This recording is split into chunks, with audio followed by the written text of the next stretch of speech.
What's up, everybody? Well, I got some impulse buy Black Friday action this year. I saw this Klark BBD320 come out. They made a press release on it either the end of last year or the beginning of this year. I've been kind of stalking it and thinking, realistically speaking, should I invest money in a rack mount chorus box? But I decided to take the plunge on Black Friday, so I figured let's pop this thing out. It just came to me on Friday. Today is Sunday, so I figured we'll check this thing out. So box wise, this thing is actually really nice. Like I'm kind of shocked about how nice of a box this thing is in. I cracked it open on Friday, so it's not a for real unboxing video, but you know, you get the power cord. This thing is packaged super nice. It comes in a little bag. I took it out of the bag, but I'll set that over there. We don't need that anymore. All right, so here's the box. It looks just like a Dimension D, with the exception of this really stupid, like jewel from a guitar amp and this big dumb toggle switch that they have there. But it's a cool little box. It looks like it's built pretty well. You know, on the back of this thing, you've got an IEC with a fuse, which is cool.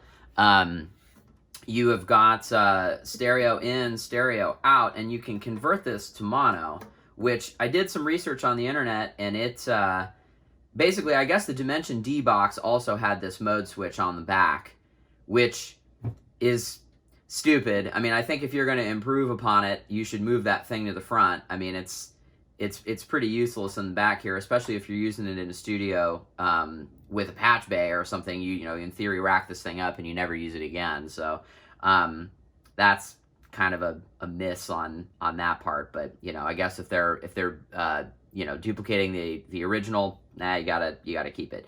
So anyway, stereo in, stereo out, 1/4 inch, and an XLR. So on the front here, there's not really a whole lot going on. There's a bypass button. And there are these little, very 80s style buttons. So my first instinct is, is there an all-in mode? I don't know. Oh, there is. Okay, cool. You can make them go all in.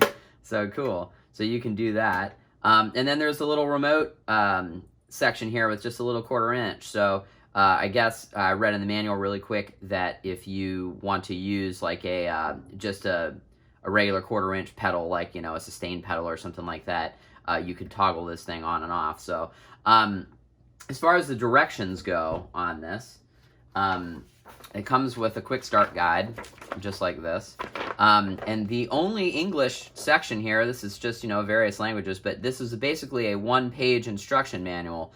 So it just tells you what everything does. So the buttons, what they're calling dimension mode, says, select the intensity of the chorus effect, with 1 being subtle and 4 being the most intense. This effect is disengaged in the off setting. So I guess to use this thing, this is a little bit of chorus, red is a lot of chorus, then that's off. So let's open this thing up and see what's going on inside, because I'm curious. All right, so let's crack this chassis open here. One of the things that they are doing here that I really appreciate is that they're using Torx screws, which are in there, and I feel like they actually might have some Loctite on there. No, they don't. Okay. So, in my day job, not audio engineering land, I build a lot of rack mount boxes, either in power distribution or signal or that kind of stuff at LM. And most rack boxes are built with a 6/32 Phillips head screw, which is fine and good.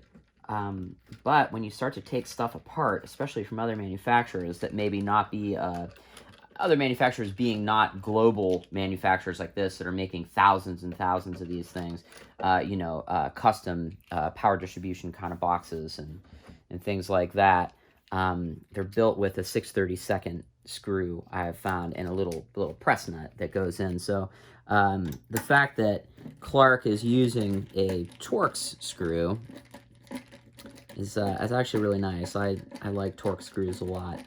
They really prevent stripping with that. When you're using a Phillips screw, you can really mess up those. I don't know what you would call it, the drive point or whatever in the screw, especially if you don't have the right size screwdriver. It can get a little weird.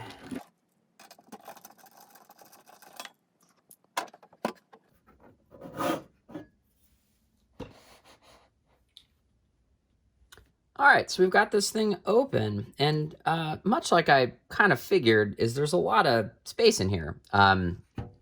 I don't own any of the other Klark Teknik boxes, and to be honest with you, I haven't ever seen them in the wild. I know they have an 1176 and a Pultec and an LA2A and that, so I would bet that Klark probably has one rack chassis, and they just mod it to accommodate whatever various products they're releasing. So, looking in here, this is pretty solid. I mean, okay, so chassis ground right here, and it looks like they had a little piece of tape on here for when they painted this. I mean, or actually, this feels like it's, can't tell if this is anodized or powder coated. It feels like it's powder coated, so they may have had that there. So, they have got Molex connectors connecting the boards, which they do have a bit of glue on, which is nice. I would bet.